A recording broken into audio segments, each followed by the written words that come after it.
ചരിത്രത്തിൽ ആദ്യമായിട്ടാണ് ഒരു ഗോത്രകല കലോത്സവത്തിന്റെ ഭാഗമാകുന്നത്. മംഗലം കളിയാണ് ഇത്തവണ കലോത്സവത്തിന്റെ ഭാഗം ആകുന്നത്. കാസർഗോഡ് ജില്ലയിലെ ഗോത്ര വിഭാഗക്കാരായ മാവിലർ, മല വെട്ടുവൻ സമുദായങ്ങൾ മംഗളകർമ്മങ്ങളുടെ സമയത്ത് നടത്തിവരുന്ന നൃത്തമാണിത്. കല്യാണക്കളി എന്നും ഇതിനെ അറിയപ്പെടുകയാണ്. വൃത്താകൃതിയിൽ നിന്ന് സ്ത്രീകളും പുരുഷന്മാരും ചുവടുവെച്ച് വട്ടം തിരിഞ്ഞ് നൃത്തം ചെയ്യുകയാണ്. ഓരോ പാട്ടിലും ഗോത്രവർഗ ജീവിതത്തിന്റെ യഥാർത്ഥ പരിസരവും ദുഃഖവും സന്തോഷവും നിത്യ ജീവിത രംഗങ്ങളും കാണാൻ കഴിയും. തുടിയാണ് പ്രധാനപ്പെട്ട വാദ്യ ഉപകരണം എന്ന് പറയുന്നത്. ഇത്തവണ പ്രദർശനം എന്ന നിലയ്ക്കാണ് ഗോത്രകല കലോത്സവത്തിൽ അവതരിപ്പിക്കുന്നത്. അടുത്ത വർഷം മുതൽ കലകൾ മത്സരത്തിന്റെ ഇനമാക്കുന്ന കാര്യം ഗവൺമെന്റിന്റെ സജീവ പരിഗണനയിലാണ്. ദൃശ്യവിസ്മയത്തിൽ ഇതുകൂടാതെ ഭിന്നശേഷി കുട്ടികൾ, അത് ആദ്യമായിട്ടാണ് ഭിന്നശേഷി കുട്ടികളോടുള്ള നമ്മുടെ ഐക്യദാർഢ്യവും ഒക്കെ ഭിന്നശേഷി കുട്ടികൾ അവതരിപ്പിക്കുന്ന ചെണ്ടമേളം, മേളം ഉൾപ്പെടുത്തിയിട്ടുണ്ട്. രാവിലെ 10 മണിക്ക് പ്രശസ്ത നടിയും നർത്തകിയുമായ ആശാ ശരത്തും നമ്മുടെ സ്കൂളുകളിലെ കുട്ടികളും അണിനിരക്കുന്ന കലോത്സവ സ്വാഗതഗാനത്തിന്റെ നൃത്താവിഷ്കരണം അരങ്ങേറും. കഴിഞ്ഞ പ്രാവശ്യം ആശാ ശരത്ത് കോഴിക്കോട് വെച്ചപ്പോൾ അവിടുത്തെ മുഖ്യ അതിഥിയായിരുന്നു. അന്ന് പ്രഖ്യാപിച്ചതാണ്. അവര് കലോത്സവത്തിന്റെ ഒരു സംഭാവനയാണ്. അവര് വന്ന് ഇതിൽ നൃത്താവിഷ്കരണം സംവിധാനം ചെയ്യാൻ നേരിട്ടതാണ്. തുടർന്ന് കൃത്യം 10 മണിക്ക് തന്നെ ബഹുമാനപ്പെട്ട കേരള മുഖ്യമന്ത്രി ശ്രീ പിണറായി വിജയൻ ഔപചാരികമായി ഉദ്ഘാടനം ചെയ്യും. പൊതുവിദ്യാഭ്യാസവും തൊഴിൽ വകുപ്പ് മന്ത്രി അധ്യക്ഷം വഹിക്കും. ചടങ്ങിൽ പൊതുവിദ്യാഭ്യാസ പ്രിൻസിപ്പൽ സെക്രട്ടറി റാണി ജോർജ് സ്വാഗതം പറയും. ബഹുമാനപ്പെട്ട ധനകാര്യ വകുപ്പ് മന്ത്രി ശ്രീ കെ എൻ ബാലഗോപാൽ സ്വാഗതസംഘം ചെയർമാൻ, ബഹുമാനപ്പെട്ട ക്ഷീരവികസന മന്ത്രി ചിഞ്ചു റാണി, ഗതാഗത വകുപ്പ് മന്ത്രി ഗണേഷ് കുമാർ, ബഹുമാനപ്പെട്ട പൊതുമരാമത്ത് ടൂറിസം വകുപ്പ് മന്ത്രി പി എം മുഹമ്മദ് റിയാസ്, പിന്നെ ചലച്ചിത്ര താരം നിഖില വിമൽ, പുതിയ കുട്ടികളുടെയൊക്കെ ഒരു വലിയ താല്പര്യമുള്ള കലാകാരിയാണ്, കുമാരി നിഖില വിമൽ, മന്ത്രി കെ രാജൻ റവന്യൂ മന്ത്രി, പ്രേമേന്ദ്രൻ MP, കൊല്ലം മേയർ പ്രസന്ന, മുകേഷ് MLA എന്നിവർ പങ്കെടുക്കും. ബാക്കി MLAമാരും വേദിയിലുണ്ടാവും. ഉദ്ഘാടന സമ്മേളനത്തിന് ശേഷം 1ാം വേദിയിൽ ഹൈസ്കൂൾ വിഭാഗം പെൺകുട്ടികളുടെ മോഹിനിയാട്ട മത്സരം ആരംഭിക്കും. ആദ്യ ദിവസം 23 വേദികളിലാണ് മത്സരങ്ങൾ നടക്കുന്നത്.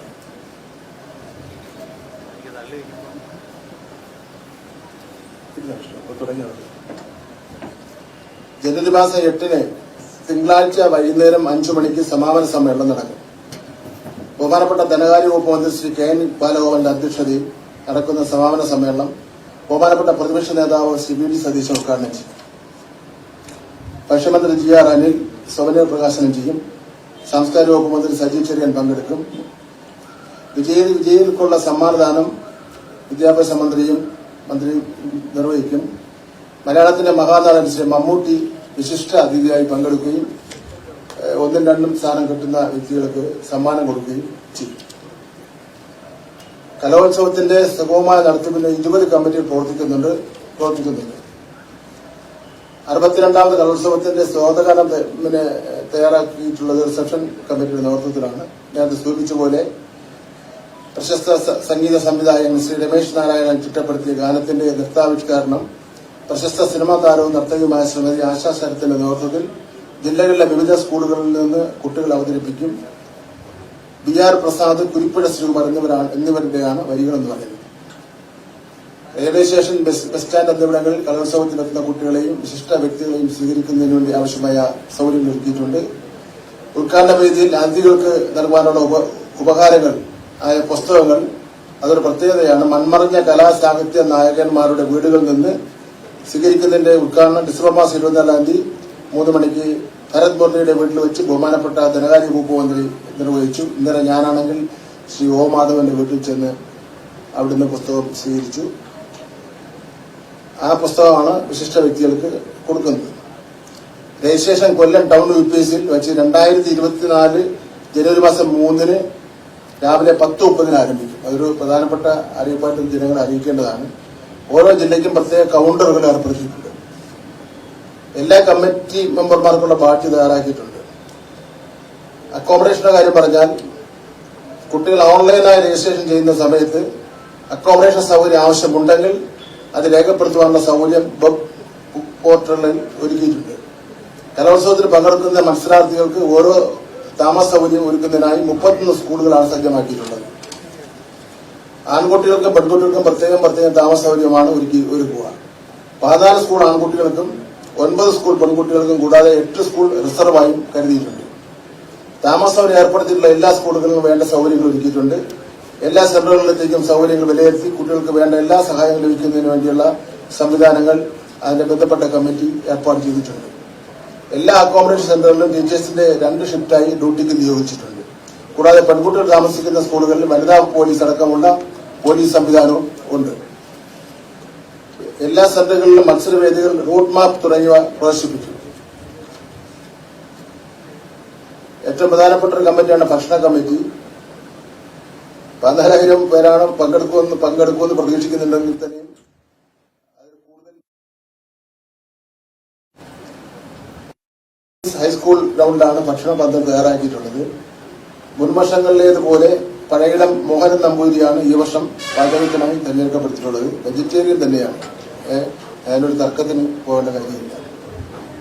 ഒരേ സമയം 2,000 പേർക്ക് ഭക്ഷണം കഴിക്കുവാൻ കഴിയുന്ന രീതിയിലാണ് പന്തൽ ഒരുക്കുന്നത്. ജനുവരി മാസം ഭക്ഷണ കമ്മിറ്റി ചെയർപേഴ്സൺ വിഷ്ണുനാഥാണ്.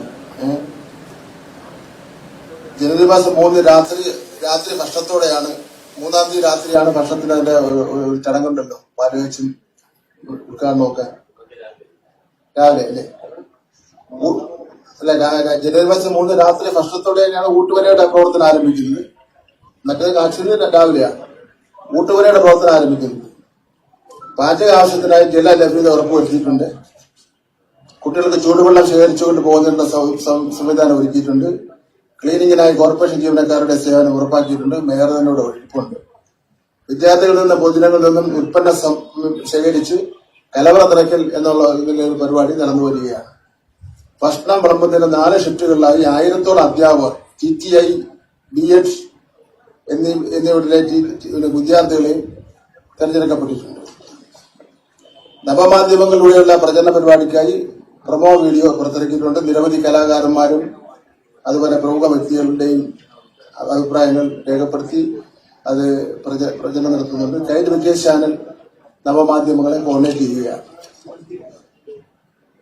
കൊല്ലം KSRTC ബസ് സ്റ്റാൻഡിൽ കലോത്സവം സംബന്ധിച്ച അറിയിപ്പ് നടന്നു വരികയാണ്. അവിടുത്തെ അനൗൺസ്മെന്റിൽ റെയിൽവേ സ്റ്റേഷനിലും ഹെൽപ്പ് ഡെസ്കിന്റെ പ്രവർത്തനം ജനുവരി മാസം 3 മുതൽ ജനുവരി മാസം 8-ാം തീയതി വരെ ഉണ്ടായിരിക്കുന്നതാണ്. ജനുവരി മാസം 2-ന് പബ്ലിസിറ്റി കമ്മിറ്റിയും വെൽഫെയർ കമ്മിറ്റിയും ചേർന്ന് 500-ഓളം കുട്ടികളുടെയും കലാകാരന്മാരുടെയും റോഡ് ഷോ നഗരത്തിൽ സംഘടിപ്പിക്കും. കൊല്ലം ജില്ലയിലെ വിവിധ ഭാഗങ്ങളിൽ കലോത്സവം സംബന്ധിച്ച പോസ്റ്ററുകൾ, ബോർഡുകൾ എന്നിവ ഏതാണ്ടൊക്കെ വന്നുകൊണ്ടിരിക്കുകയാണ്. വിളംബര ജാഥ നഗരം ദീപാലങ്കൃതമാക്കാൻ എന്നീ പ്രവർത്തനങ്ങൾ നടക്കുകയാണ്. പ്രോഗ്രാം കമ്മിറ്റി ഒരു പ്രധാനപ്പെട്ട പങ്കാണ് വഹിക്കുന്നത്. 24 വേദികളിലാണ് മത്സരം നടക്കുന്നത്. ഒരു കാര്യം ഞാൻ പറയാം, കൃത്യസമയത്ത് തന്നെ ആരംഭിക്കുകയും പറയുന്ന സമയത്ത് തന്നെ അവസാനിക്കുകയും ചെയ്യും. അത് കുട്ടികളെ പങ്കെടുക്കുക സ്റ്റേജിൽ അണിനിരക്കാൻ വേണ്ടി ഫസ്റ്റ് കാർഡും സെക്കൻഡ് കാർഡും തേർഡ് കാർഡും വിളിച്ചാലും ഹാജരാവാത്ത കുട്ടികളുണ്ട്, കാൻഡിഡേറ്റ് ഉണ്ടെങ്കിൽ അത് ക്യാൻസൽ ആക്കും. അത് കഷ്ട നിലപാടുമായിട്ടാണ് മുന്നോട്ട് പോകുന്നത്. പ്രധാന വേദി ആശ്രാമ മൈതാനമാണ് നിശ്ചയിച്ചിട്ടുള്ളത്. മത്സരവേദികൾക്ക് കൊല്ലം ജില്ലയിലെ കലാ സാംസ്കാരിക സാഹിത്യ മേഖലയിലെ പ്രശസ്ത വ്യക്തികളുടെ പേരുകളാണ് ഇട്ടിരിക്കുന്നത്. മത്സരവേദികളെല്ലാം കലാപരിപാടികളുടെ വീഡിയോ റെക്കോർഡിങ്ങിനുള്ള ക്രമീകരണങ്ങൾ ഏർപ്പാട് ചെയ്തിട്ടുണ്ട്.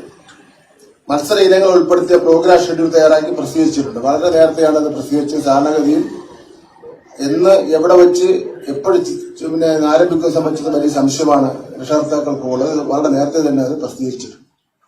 24 വേദികളിലും 5 ദിവസങ്ങൾക്കായി 2 ഷിഫ്റ്റുകളായി ആവശ്യമുള്ള ഒഫീഷ്യൽസുകളെ ഡ്യൂട്ടിക്കായി നിയോഗിച്ചിട്ടുണ്ട്. കുട്ടികൾക്ക് നൽകുന്ന പാർട്ടിസിപ്പൻസ് കാർഡ് പ്രിന്റ് ചെയ്തിട്ടുണ്ട്. പൊതുനിർദ്ദേശങ്ങൾ, ക്ലസ്റ്റർ പുസ്തകം എന്നിവ തയ്യാറാക്കിയിട്ടുണ്ട്. എല്ലാ പ്രോഗ്രാം ഓഫീഷ്യൽസും ഫോട്ടോ പതിച്ച ID കാർഡ് നൽകുന്നതാണ്. മത്സര ഫലങ്ങൾ വേദിക്കരികിൽ പ്രദർശിപ്പിക്കാൻ ഡിജിറ്റൽ സൗകര്യം ഏർപ്പാട് ചെയ്തിട്ടുണ്ട്. മത്സരങ്ങൾ തത്സമയം കൈറ്റ് വിക്കേഴ്സ് ചാനലിലൂടെ സംപ്രേഷണം ചെയ്യും. മത്സരങ്ങൾ വീക്ഷിക്കുന്നതിനും മത്സരങ്ങൾ പുരോഗതി തത്സമയം അറിയുന്നതിനും കൈറ്റ് തയ്യാറാക്കിയിട്ടുള്ള മൊബൈൽ ആപ്പ് ഡിസംബർ 30 റിലീസ് ചെയ്തിട്ടുണ്ട്. ഇന്നലെ ബഹുമാനപ്പെട്ട മന്ത്രി ബാലഗോപാൽ റിലീസ് ചെയ്തിട്ടുണ്ട്. ഉത്സവം എന്നാണ് അതിന്റെ പേര്. അതിൽ നമുക്ക് എല്ലാ കാര്യങ്ങളും അറിയാം. മത്സരം കാണാം, എങ്ങോട്ട് പിന്നെ ഏതൊക്കെ വേദിയാണെന്നുള്ള വിവരം അറിയാം, ഏത് സ്കൂളാണ് ലീഡ് ചെയ്ത് നിൽക്കുന്നത്, ഏത് ജില്ല ലീഡ് ചെയ്ത് നിൽക്കുന്നത്, എല്ലാ കാര്യങ്ങളും അതിൽ നമുക്ക് അറിയുന്നതിന് വേണ്ടിയുള്ള സംവിധാനം ഒരുക്കിയിട്ടുണ്ട്. ഉത്സവം എന്ന പേരിലുള്ള ഈ മൊബൈൽ ആപ്പ് പ്ലേ സ്റ്റോറിൽ ലഭ്യമാണ്. പന്തൽ കമ്മിറ്റി ഒന്നാം വേദിയായി നിശ്ചയിച്ചിട്ടുള്ള ആശ്രമ മൈതാനത്ത് 90% പണികളും പൂർത്തീകരിച്ചു. കഴിഞ്ഞ ദിവസം ഞാനും നമ്മുടെ സംഘടന സമിതി ചെയർമാനും മേയറും എല്ലാവരും വിളിച്ചത് അത് നോക്കി. നല്ല നിലയിൽ പ്രോഗ്രസ് ആണ്. അവര് എന്നാ ഏൽപ്പിക്കും എന്ന് പറഞ്ഞത് എല്ലാ പണിയെല്ലാം പൂർത്തീകരിച്ച് 2-ാം തീയതി ഏൽപ്പിക്കും എന്നാണ് പറഞ്ഞത്. അല്ല, ജനുവരി മാസം 1-ാം തീയതി ജനറൽ കൺവീനറെ കൈമാറ്റം ചെയ്യുമെന്നാണ് പറഞ്ഞത്.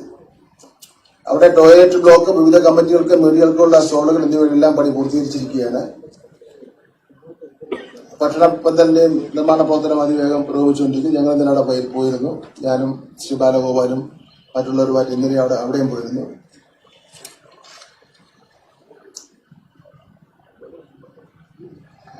ഈ വർഷം ഒരു പുതിയൊരു കാര്യം, കുട്ടികൾ, ഉദ്യോഗസ്ഥർ, രക്ഷകർത്താക്കൾ, കാണികൾ ഉൾപ്പെടെ വേദിയിലെത്തുന്ന മുഴുവൻ ആൾക്കാർക്കും നാഷണൽ ഇൻഷുറൻസ് കമ്പനിയുടെ ഇൻഷുറൻസ് 1 കോടി രൂപ പരിരക്ഷ ഏർപ്പെടുത്തിയിട്ടുണ്ട്. അത് ഈ വർഷം ആദ്യമായിട്ട് ചെയ്യുന്ന ഒരു കാര്യമാണ്.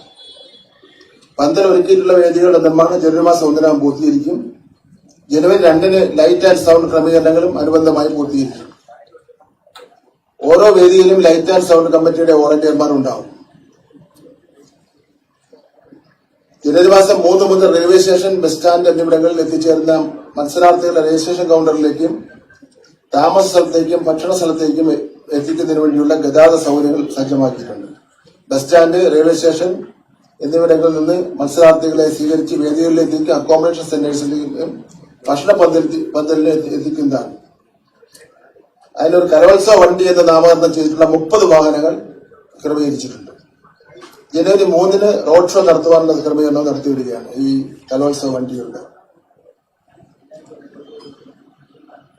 Motor vehicle department, NSS, scout, guide, ഡ്രൈവർമാർ എന്നിവർക്ക് ട്രെയിനിംഗ് നൽകിയിട്ടുണ്ട്. കേരളത്തിലെ വിവിധ ജില്ലകളിൽ നിന്ന് മേളയ്ക്കെത്തുന്ന വാഹനങ്ങൾ പ്രത്യേകം തിരിച്ചറിയൽ കോഡുകളോട് കൂടിയ സ്റ്റിക്കറുകൾ പതിക്കും. അടിയന്തര ചികിത്സ ലഭിക്കുന്നതിനായി ഡോക്ടർമാരുടെ സേവനം ആംബുലൻസ് ഒരുക്കിയിട്ടുണ്ട്. ആരോഗ്യ സംരക്ഷണത്തെ പറ്റി 1 മിനിറ്റ് ദൈർഘ്യമുള്ള ഒരു വീഡിയോ ചിത്രം തയ്യാറായിട്ടുണ്ട്. ശുചിത്വ, ആരോഗ്യ സംരക്ഷണം എന്നിവ ലക്ഷ്യം വെച്ചുകൊണ്ടുള്ള ഒരു ഫ്ലാഷ് മോബ് സംഘടിപ്പിക്കുന്നുണ്ട്. 24 വേദികളിലും മെഡിക്കൽ ടീം ഉണ്ടാവും. കൌൺസിലിംഗ് ചെയ്യുന്നതിന് വേണ്ടിയുള്ള ആൾക്കാരും ഉണ്ടാവും. ഇതിൽ പങ്കെടുക്കുന്ന കുട്ടികൾക്ക് ടെൻഷൻ, മാനസിക സമ്മർദ്ദം കുറയ്ക്കുന്നതിന് വേണ്ടിയുള്ള കലോത്സവ സന്ദേശം ഉൾക്കൊള്ളിച്ചുകൊണ്ടുള്ള ഒരു വീഡിയോ ജനുവരി മാസം 2-ന് റിലീസ് ചെയ്യും. എല്ലാ വേദികളിലും കുടിവെള്ളം ഉറപ്പാക്കിയിട്ടുണ്ട്. മൺഗ്ലാസാണ് എല്ലായിടത്തും നമ്മൾ പൂജ തുടങ്ങിയവയാണ് നമ്മൾ പ്രിഫർ ചെയ്യുന്നത്.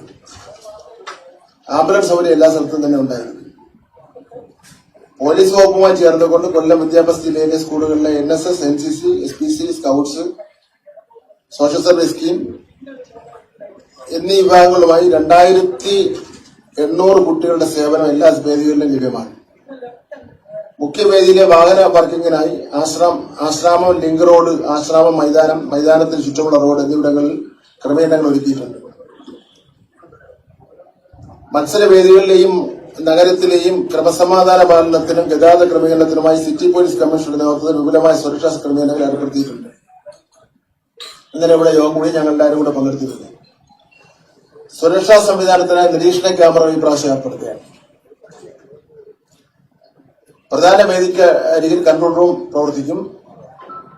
വേദികളുടെ സമീപത്ത് ഔട്ട് പോസ്റ്റുകൾ പ്രവർത്തിക്കും. ഷാഡോ പോലീസിന്റെ സേവനം ലഭ്യമാക്കും. ദുരന്ത നിവാരണ അതോറിറ്റിയുടെ മാർഗനിർദ്ദേശങ്ങൾ അനുസരിച്ച് അവരുടെ സുരക്ഷിതത്വം ഉറപ്പുവരുത്തുന്നതിന് വേണ്ടിയുള്ള സജീവ ഇടപെടൽ നടത്തിക്കൊണ്ടിരിക്കുകയാണ്. ട്രോഫി 1986-ൽ തൃശൂരിൽ വെച്ച് നടന്ന 28ാമത് കേരള സ്കൂൾ കലോത്സവത്തിൽ നിലവിൽ വന്ന 117.5 പവൻ തൂക്കമുള്ള സ്വർണ്ണക്കപ്പ് ഏറ്റവും കൂടുതൽ പോയിന്റ് കരസ്ഥമാക്കുന്ന ജില്ലയ്ക്കാണ് നൽകുന്നത്. കഴിഞ്ഞ വർഷം നടന്ന കലോത്സവത്തിൽ കോഴിക്കോട് ജില്ലയാണ് ജേതാക്കൾ. ഇപ്പോൾ സ്വർണ്ണക്കപ്പ് കോഴിക്കോട് ജില്ലയുടെ കൈവശമാണ് ഉള്ളത്. ജനുവരി 2-ന് കലോത്സവത്തിന്റെ ഭാഗമായ സ്വർണ്ണക്കപ്പ് ഘോഷയാത്രയായി നിലവിൽ ജേതാക്കളായ കോഴിക്കോട് ജില്ലയിൽ നിന്ന് ബഹുമാനപ്പെട്ട പൊതുമരാമത്ത് ടൂറിസം വകുപ്പ് മന്ത്രി ശ്രീ മുഹമ്മദ് റിയാസ് അവരുടെ സാന്നിധ്യത്തിൽ സ്വീകരിച്ച് ഈ വർഷത്തെ ആതിഥേയ ജില്ലയായ കൊല്ലത്തേക്ക് കൊണ്ടുവരികയാണ്. ജനുവരി മാസം 2 രാവിലെ 8 മണിക്ക് കോഴിക്കോട് നിന്ന് ആരംഭിക്കുന്ന ഘോഷയാത്ര ജനുവരി 3 വൈകുന്നേരം കൊല്ലം ആശ്രാമ മൈതാനത്ത് എത്തിച്ചേരുന്നതാണ്. ഘോഷയാത്ര കടന്നുവരുന്ന കോഴിക്കോട്, മലപ്പുറം, പാലക്കാട്, തൃശൂർ, എറണാകുളം, ഇടുക്കി, കോട്ടയം, പത്തനംതിട്ട, ആലപ്പുഴ, കൊല്ലം ജില്ലകളിലെ തെരഞ്ഞെടുക്കപ്പെട്ട സ്കൂളുകളിൽ സ്വർണ്ണക്കപ്പന് സ്വീകരണം നൽകും. ജനുവരി 3 ഉച്ചയ്ക്ക് കൊല്ലം ജില്ലയുടെ ആദ്യ സ്വീകരണ സ്ഥലമായ കുളക്കടയിൽ വെച്ച് സംഘാടക സമിതിയുടെ ചെയർമാൻ ബഹുമാനപ്പെട്ട ധനകാര്യ വകുപ്പ് മന്ത്രി കെ എൻ ബാലഗോപാൽ സ്വർണ്ണക്കപ്പ് ഏറ്റുവാങ്ങും. തുടർന്ന് ഘോഷയാത്രയ്ക്ക് കലോത്സവത്തിന്റെ മുഖ്യവേദിയായിട്ടുള്ള ആശ്രാമ മൈതാനത്തിലേക്കുള്ള പ്രയാണത്തിൽ വിവിധ സ്ഥലങ്ങളിലെ വിദ്യാർത്ഥികൾ കേന്ദ്രീകരിച്ച് സ്വീകരണം നൽകും. ജനുവരി മാസം 3 വൈകുന്നേരം കൊല്ലം നഗരത്തിൽ എത്തുന്ന സ്വർണ്ണക്കപ്പ് ഘോഷയാത്ര കടപ്പാക്കടയിൽ വെച്ച് സ്വീകരിക്കുകയും നഗരപ്രദർശനം നടത്തി ആശ്രാമ മൈതാനത്തിൽ എത്തിച്ചേരുന്നതുമാണ്. കലോത്സവത്തിൽ പങ്കെടുക്കുന്ന എല്ലാ കുട്ടികൾക്കും ട്രോഫി നൽകുന്നതാണ്. ഉദ്ഘാടന ദിവസം 9:15 ഒരു ദൃശ്യ വിസ്മയ പരിപാടി അവതരിപ്പിക്കും. നേരത്തെ ഗോത്രവർഗ ഡോക്ടർ ഡീറ്റെയിൽസ് പറഞ്ഞു. ഒരു സംസ്കൃതോത്സവമുണ്ട്. ജവഹർ ബാലഭവൻ വേദിയിലാണ് സംസ്കൃതോത്സവം നടക്കുന്നത്. സംസ്കൃത സെമിനാറും പണ്ഡിത ബഹുമാനവും 2024 ജനുവരി മാസം 5 രാവിലെ 9 മണിക്ക് ജവഹർ ബാലഭവൻ വെച്ച് നടക്കും. അറബിക് കലോത്സവം നടക്കുന്നുണ്ട്. Kadappakada sports club, KVS, NDP, UPS ആശ്രമം എന്നീ വേദികളിലാണ് അറബിക് കലോത്സവം നടക്കുന്നത്. ഒരു അറബിക് എക്സിബിഷൻ ഇതോടൊപ്പം തന്നെ സംഘടിപ്പിക്കുന്നുണ്ട്. അംഗീകൃത മീഡിയകൾക്ക് മാത്രമേ മീഡിയ പവലിൽ അനുവദിക്കുകയുള്ളൂ. അതിനിപ്പോ വിദ്യാഭ്യാസ ഡയറക്ടറും അതിന്റെ ബന്ധപ്പെട്ട ഉദ്യോഗസ്ഥന്മാരുടെ സാന്നിധ്യത്തിൽ, പത്രപ്രതിനിധികളുടെ സാന്നിധ്യത്തിൽ നറുക്കെട്ട് അതിന്റെ സ്ഥലം അനുവദിക്കും. മീഡിയ പ്രവർത്തകർക്ക് ഫോട്ടോ പതിച്ച തിരിച്ചറിയൽ കാർഡ് നൽകും. കഴിഞ്ഞ ദിവസം മീഡിയ പ്രവർത്തകരുടെ യോഗം ചേർന്നിരുന്നു. ഇവിടെ ഞാനും ചെയർമാനും ഉണ്ടായിരുന്നു. നമ്മുടെ കൊല്ലം ജില്ലയിലെ എല്ലാ ബ്യൂറോയുടെയും പ്രധാനപ്പെട്ട ആൾക്കാരുണ്ടായിരുന്നു. അവരുടെ അഭിപ്രായങ്ങൾ കേട്ടിരുന്നു. ആ അഭിപ്രായങ്ങളും വച്ചുകൊണ്ട് ചില ക്രമീകരണങ്ങൾ നമ്മൾ ചെയ്തിട്ടുണ്ട്. നമുക്ക് പാസ് നിർബന്ധമാണ്. അപ്പൊ PRD അവസാനം ചെന്നെത്തിയ ഒരു നിഗമനം PRD അംഗീകരിച്ചിട്ടുള്ള പാസ് നമുക്ക് അവരെ അംഗീകരിക്കാവുന്നതാണ്. കലോത്സവ വാർത്തകൾ തത്സമയം നൽകുന്നതിന് ചാനലുകൾക്കും പത്രങ്ങൾക്കും മുഖ്യവേദിക്ക് സമീപം സ്റ്റാളുകൾ ലഭ്യമാണ്. മുഖ്യവേദിയിൽ മീഡിയ പവലിൽ ഉണ്ടായിരിക്കുന്നതാണ്.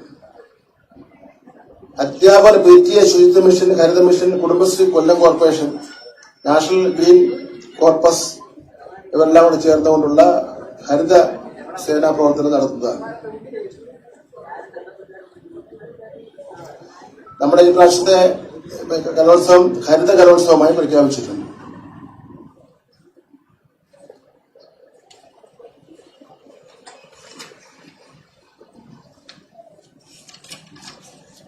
കൾച്ചറൽ പ്രോഗ്രാം കലോത്സവത്തിന്റെ സാംസ്കാരിക പരിപാടിക്കായി നീലാംബരി ഓപ്പൺ എയർ ഓഡിറ്റോറിയത്തിൽ എല്ലാ ദിവസവും കൾച്ചറൽ പ്രോഗ്രാം വൈകുന്നേരം ഉണ്ടായിരിക്കുന്നതാണ്. അതില് ഓണപ്പാട്ടുകൾ, നൃത്തവിസ്മയം, കാവ്യസായാഹ്നം, ചരിത്രവിശേഷം, നാടൻ പാട്ടരങ്ങ്, സാംസ്കാരിക സായാഹ്നം എന്നിവ ഉണ്ടായിരിക്കുന്നതാണ്. കലോത്സവ വിശേഷങ്ങൾക്ക് പുറമെ കേരളത്തിലെ പ്രമുഖ സാഹിത്യകാരന്മാരിൽ നിന്ന് ലേഖനങ്ങൾ, കവിതകൾ, സന്ദേശം തുടങ്ങിയ സമാഹരിച്ച് സൊവനിയർ പുറത്തിറക്കാൻ വേണ്ടി തീരുമാനിച്ചിട്ടുണ്ട്. ഒരു ഫൈനാൻസ് കമ്മിറ്റിയുടെ പ്രവർത്തനം നടത്തി വരികയാണ്. നമ്മൾ ഫണ്ടൊന്നും ജനങ്ങളിൽ നിന്ന് ശേഖരിക്കുന്നില്ലെങ്കിൽ പോലും ചില കമ്മിറ്റികൾക്ക് ചില സഹായങ്ങൾ ജനങ്ങൾ നൽകേണ്ടതായിട്ടുണ്ട്. ഫണ്ട് പൂർണ്ണമായിട്ട് വിദ്യാഭ്യാസ വകുപ്പാണ് ചെലവഴിക്കുന്നത്. നമ്മുടെ ഫുഡ് കമ്മിറ്റി പോലുള്ള കമ്മിറ്റി കുറെ സഹായങ്ങൾ നമുക്ക് ചെയ്യേണ്ടതായിട്ട് വരും. കാരണം വലിയ നമ്പറിലുള്ള ആൾക്കാരാണ്. നമുക്ക് ഉദ്ദേശിക്കുന്നതിനേക്കാൾ കൂടുതൽ ആൾക്കാർക്കാണ് ഭക്ഷണം കൊടുക്കേണ്ടി വരുന്നത്. ബാക്കി ഇവിടുത്തെ കൊല്ലം ജില്ലയുടെ നടത്തിപ്പും മറ്റു കാര്യങ്ങളെ സംബന്ധിച്ചിടത്തോളം ചെയർമാനുണ്ട്, വിഷ്ണുനാഥ് ഉണ്ട്, മേയറുണ്ട്. അവരും കൂടെ സംസാരിക്കും. Neetu's Academy, India's #1 language academy.